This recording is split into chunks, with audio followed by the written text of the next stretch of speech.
এটা মনে রাখবেন। আচ্ছা, যাই হোক, এখানে কি বলতে যাচ্ছে, ওই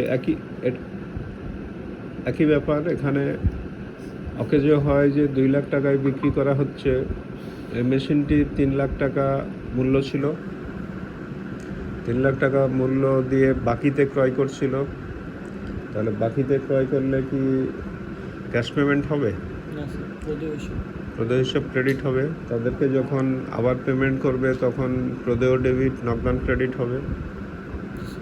সব অঙ্কের ধরন তো এক না, সব তো ক্যাশে কিনে না।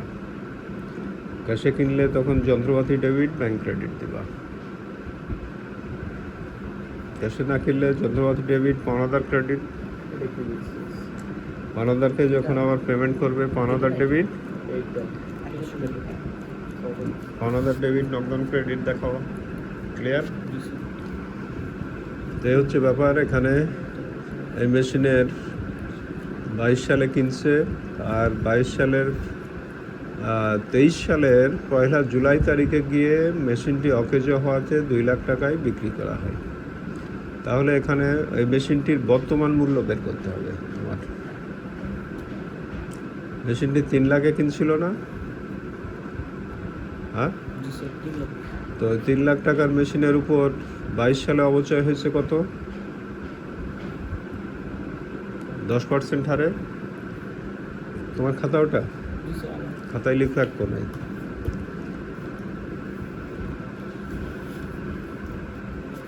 3 লাখের 10% সংক্ষেপে লিখো 30,000। এটা ক্লিয়ার? এটা ক্লিয়ার হয়েছে? বই বের করো। বই অথবা শিটগুলো কি আছে? ট্যানজিবল ইনট্যানজিবল অ্যাসেটের উপর।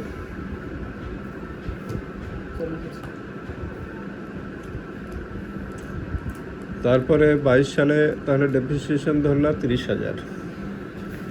23 সালে 1 জুলাই তারিখে মেশিনটি 2 লাখ টাকায় বিক্রি করা হয়। তার মানে 23 সালে ডেপ্রিসিয়েশন অবশ্যই কত দিনের হবে?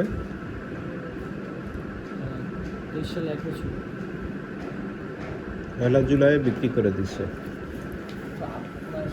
এই দুটো অঙ্ক আমার মানে সলিউশনটা হারাই দিচ্ছে, একটু লাগবে। 23 সালের স্যার জুলাই থেকে তাহলে ডিসেম্বর পর্যন্ত। 1 জুলাই 23 সালে বিক্রি করছে, মানে 6 মাসের অবশ্যই হবে। 6 মাসের। তো 23 সালের 6 মাসের অবশ্যই কত হবে বলো?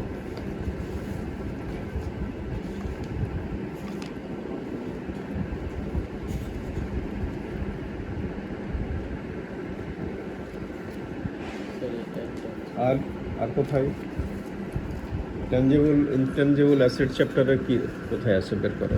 আমার একটা জিনিস লাগবে না। আর আছে tangible and intangible asset. Sir আমার হচ্ছে হ্যাঁ, যেটা স্যার এইভাবে ওই কয় নম্বর ক্যালকুলেটরের শর্টকাটে দেখাবো না, নাম্বার বিষয়বস্তু বলো।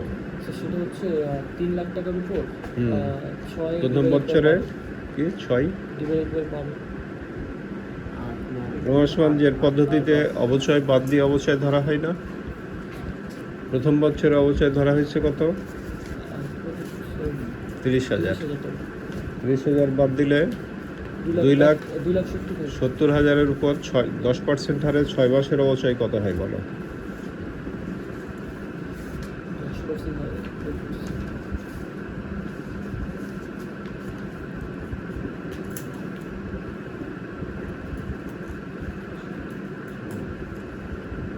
13,500 না? কত বের করছো দেখি? পার্সেন্টেজ ব্যাপার না। রোমাসমানজের পদ্ধতিতে অবচয় বাদ দিয়ে অবচয় ধরা হয় না?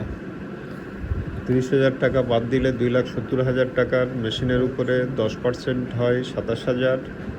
6 মাসের হবে 13,500। 13,500 দ্বিতীয় বছরে 6 মাসের অবচয়, আর প্রথম বছরে 30,000, দুইটা মিলে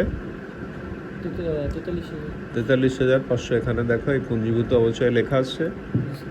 দিয়ে মেশিনটির বর্তমান মূল্য তার মানে 2,56,500। এই মেশিনটি বিক্রি করা হচ্ছে 2 লাখে। তাহলে লাভ না ক্ষতি? ক্ষতি। তাহলে ক্ষতি হচ্ছে এই টাকা।